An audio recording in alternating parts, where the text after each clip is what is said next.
Hari ini kita akan bicara tentang kamera apa yang paling bagus untuk pemula. Jadi saya akan bagi video vlog kali ini menjadi 3 chapter. Yang pertama adalah DSLR atau mirrorless. Yang kedua adalah apakah perlu membeli kamera yang mahal. Dan yang ketiga adalah apakah kamera handphone sudah cukup untuk berfotografi ria di tahun 2025. Stay tune guys.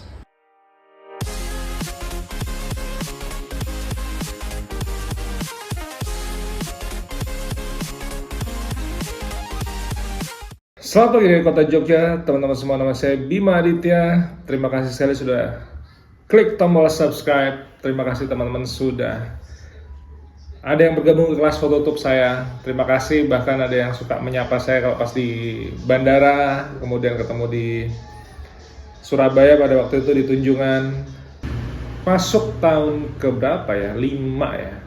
Saya nge-vlog ini ternyata kan yang namanya ini kamera nih sebenarnya apa ya mas ya yang paling bagus ya untuk kamera dokumentasi, kamera apa yang paling bagus untuk kamera sport, kamera apa yang paling bagus untuk pemotretan malam hari gitu ya.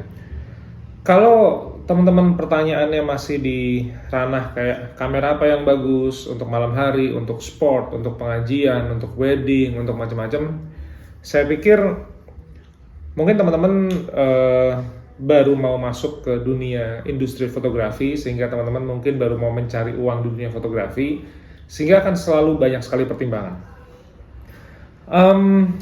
Sebagai orang yang 17 tahun hidup dari bisnis fotografi, saya mohon izin sama teman-teman semua. Saya tahu teman-teman punya uang, saya tahu teman-teman punya kapabilitas semuanya lebih hebat daripada saya, tapi kasih saya waktu untuk saya bisa share satu statement yang sangat penting menurut saya.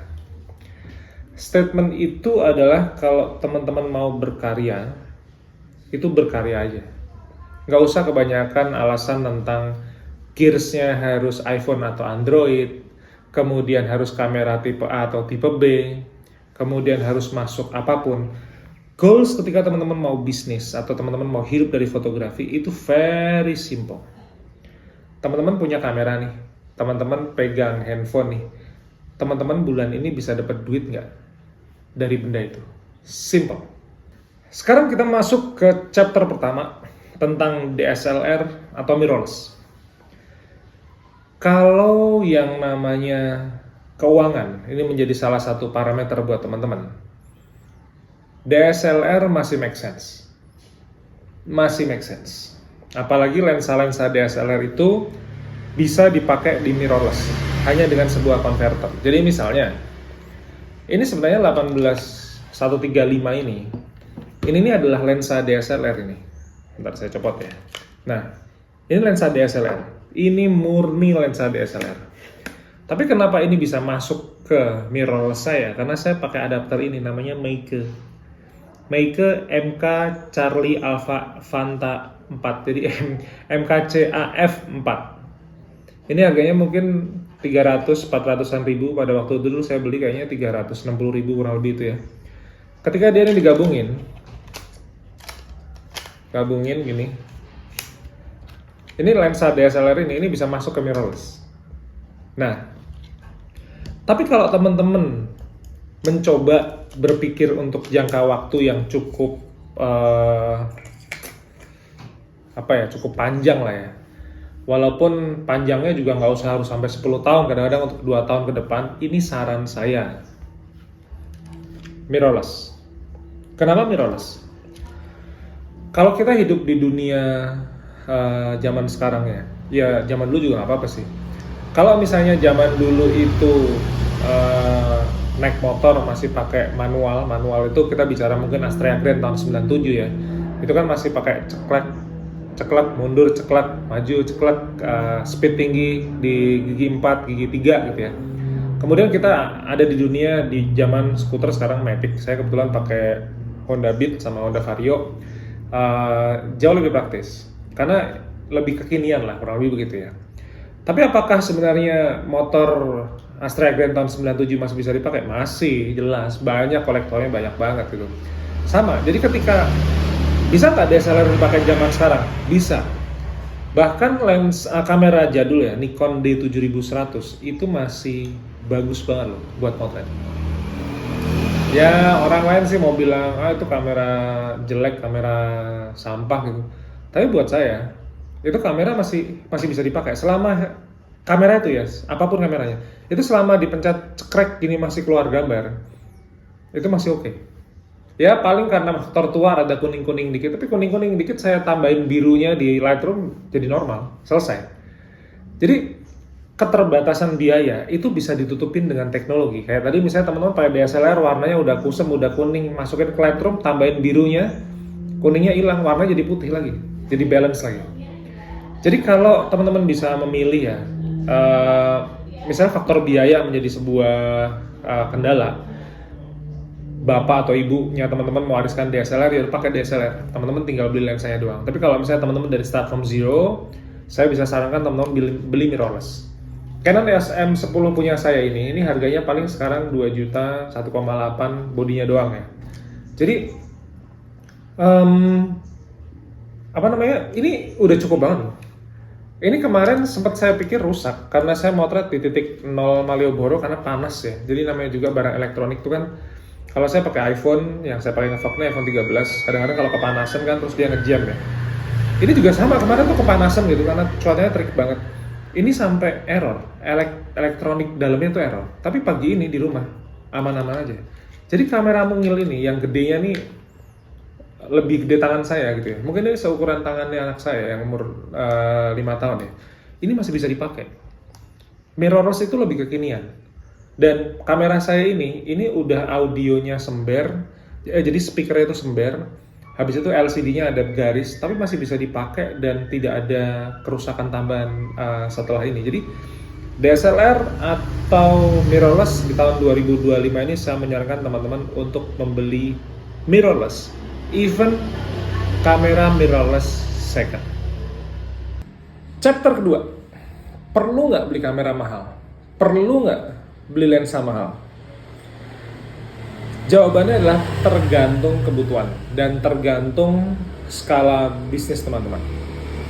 Kalau saya hidup di Jogja, saya bisa bilang mungkin kalau teman-teman yang hidup di Jogja, di Jakarta, di Bali, ini banyak sekali persewaan kamera gitu.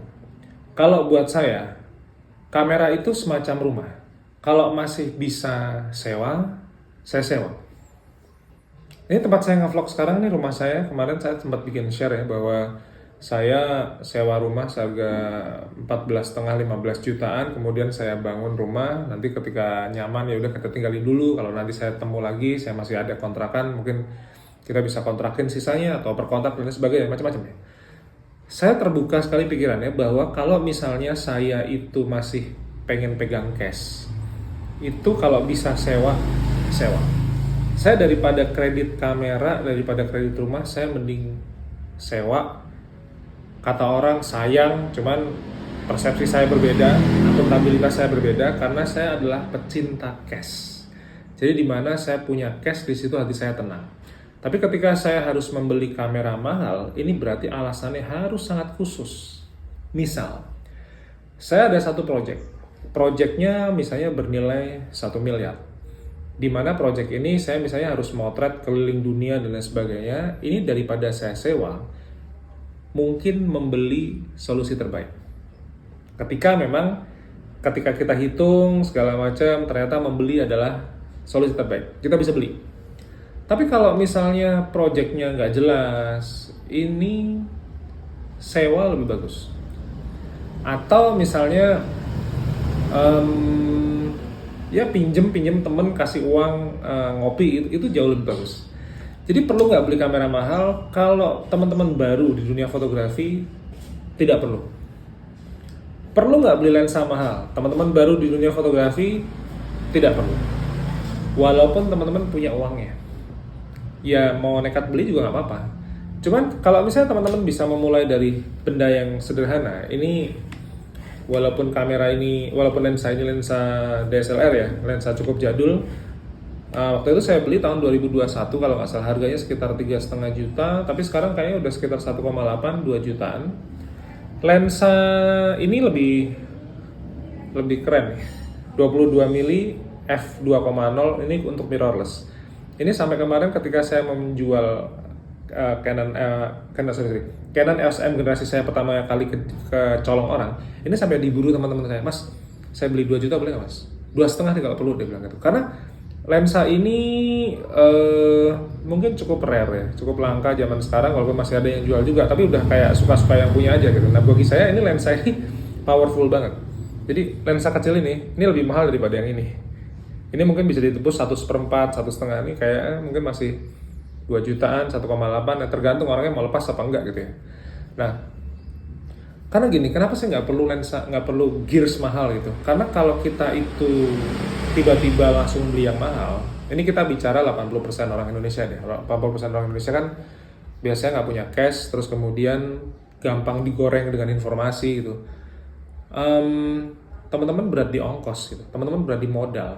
Kalau misalnya teman-teman punya duit, monggo sih nggak ada masalah gitu. Tapi kalau misalnya teman-teman baru mulai, baru nyemplung, langsung beli kamera mahal, ini kasihan bapak ibunya teman-teman, kasihan juga rekeningnya teman-teman. Misalnya teman-teman udah nggak minta uang orang tua ya, itu kasihan banget itu. Daripada teman-teman keren-keren pakai kamera bagus, misalnya saya sampai nggak ngerti sekarang Canon, Fuji, Sony itu di merek apa itu saya sampai nggak ngerti karena udah nggak update gitu ya. Buat saya tuh udah cukup gitu. Pakai kamera busuk satu ini nih udah cukup gitu. Satu berat di modal. Yang kedua, orang baru di dunia fotografi itu kadang belum tahu tentang safety procedure-nya bawa kamera. Bisa tiba-tiba salah pegang kamera, kameranya jatuh, padahal kameranya harganya 35 juta ya. Ya wes, wassalamualaikum warahmatullahi wabarakatuh kalau udah kayak begitu gitu. Udah gitu banyak sekali anak-anak zaman sekarang itu yang peralatannya keren, kameranya keren, saya keren, tapi dia nggak bisa pakainya gitu. Jadi saya pernah ya waktu itu mungkin tahun 2010 ya, saya masih pakai Canon 7D kalau nggak salah. Ini ada orang pakai Canon 5D Mark III atau Mark II. Dia bilang gini, Mas ini gimana caranya motret blur ya? Saya sampai ketawa gitu. Jadi dia punya kamera bagus, lensanya bagus, bahkan diafragmanya sampai 2,8 gitu pada waktu itu, L series Canon ya, itu lensa prime, nggak bisa pakainya, dia nggak bisa bikin foto itu jadi blur, gimana caranya gitu, dengan teknis fotografi ya, bukan editing ya. Jadi sekali lagi, perlu nggak punya kamera sama lensa mahal ketika teman-teman baru mau memulai atau mau terjun, misalnya mau jualan foto di Shutterstock kayak saya? Nggak perlu jawabannya. Pakai aja kamera apa yang ada pakai, lensa apa yang ada pakai, walaupun hanya lensa kit. Masuk ke chapter ketiga. Cukup nggak kalau misalnya teman-teman memotret dengan sebuah smartphone? Saya mau ceritain satu teman saya. Kemarin saya tanya begini, bro, kamu kalau misalnya udah nggak kerja nih di tempat kerja yang sekarang, terus kamu dapat peluang tempat yang baru, kamu mau ngapain? Saya nggak mau kerja deh mas, terus saya mau jalan-jalan aja. Oke, terus jalan-jalan kamu mau ngapain? Mau menikmati hidup aja, dia bilang gitu. Oke, kenapa nggak sekalian bikin konten aja gitu? Handphone saya jelek mas, belum mumpuni, kata dia bilang gitu. Saya cek handphonenya, sini aku pinjam handphonenya. Saya pakai mode foto, bagus. Saya pakai mode portrait, bagus. Videonya bagus. Terus saya bilang ini, kameramu bagus tuh, smartphone lu bagus, handphone lu bagus kok. Tapi ini gambarnya tuh kayak blur-blur. Saya bilang gini, kamu pasti nggak ngerti fotografi ya. Itu blur-blurnya itu bukan karena lensa kameranya, karena kamu salah menempatkan posisi lightingnya. Jadi lightingnya itu lighting kena flare. Flare itu kayak semacam cahaya matahari yang berlebihan. Jadi di kamera itu ya, di lensa handphone itu bentuknya kayak ada garis-garisnya. Ini kayak blur-blur. Kamu yang nggak ngerti apa-apa, aku bilang begitu. Ini tuh handphonemu tuh nggak ada masalah dengan apa-apa. Oh gitu ya, tapi dia nggak percaya. Nah, jadi kadang-kadang masih banyak orang tuh yang skeptis dengan, pada waktu itu handphonenya Realme itu kayaknya punyanya Xiaomi, saya nggak tahu punya siapa gitu. Bahkan di Instagram saya aja masih ada yang bilang, wah mas bisa nggak kalau foto kayak gitu pakai Android? Waduh, bisa banget itu. Saya pakai Samsung kok pertamanya, kemudian saya motret pakai Redmi Note 7, itu punyanya Xiaomi. Itu handphone jadul banget, masih oke kok. Kalau buat kebutuhan saya sekarang, expertise saya sekarang kurang ya. Cuman kalau misalnya teman-teman punyanya cuma itu, Kenapa teman-teman harus menunggu punya handphone bagus dulu baru berkarya? Kenapa nggak teman-teman berkarya aja dengan alat yang ada sekarang dan kemudian let's making money? Kayak saya biasa share di ebook jualan foto dengan Shutterstock itu, ya daripada cuma dianggurin foto-foto, bahkan mau makan aja belum baca bismillah udah foto, jual lah, aku bilang begitu. Ngapain buang-buang duit, buang-buang energi untuk sebuah hal-hal yang muspro itu kalau bahasa Jawa sia-sia gitu. Foto jual aja, aku bilang begitu. Tapi handphone saya jelek kalau kebanyakan alasan kalau udah kayak gitu. Serius ya. Kalau teman-teman masih bilang kayak ini alat saya jelek mas, ini kayak begini saya belum mulai karena alat saya jelek, kebanyakan alasan deh. Serius. Teman-teman nggak akan pernah bisa bergerak dari keadaan teman-teman sekarang. Jadi handphone cukup nggak? Cukup banget. Sangat cukup. Apapun handphonenya. Teman-teman mau sebutin handphone apapun teman-teman miliki sekarang, saya jamin handphone teman-teman masih lebih canggih dari handphone pertama kali saya ketika saya masuk ke dunia Shutterstock. Handphone pertama kali saya itu, saya bukan pakai Samsung, tapi justru pakai iPhone 5. iPhone 5 saya foto, bahkan pada waktu itu fotonya di Singapura laku kejual. iPhone 5. Teman-teman mau ngomong apa? Teman-teman browsing aja sendiri iPhone 5 itu tahun berapa dan tahun berapa handphone teman-teman. Oh ini blur mas, segala macam. Kadang-kadang tuh blur itu, teman-teman tuh cuma lupa ngelap lensa belakangnya. Udah itu doang. Atau misalnya teman-teman ketika motret kena sidik jari, udah itu doang. Ya kalau misalnya fanatik-fanatikan ya, ada yang fanatik Android, ada yang fanatik iPhone, segala macam, menurut saya itu sah-sah aja gitu.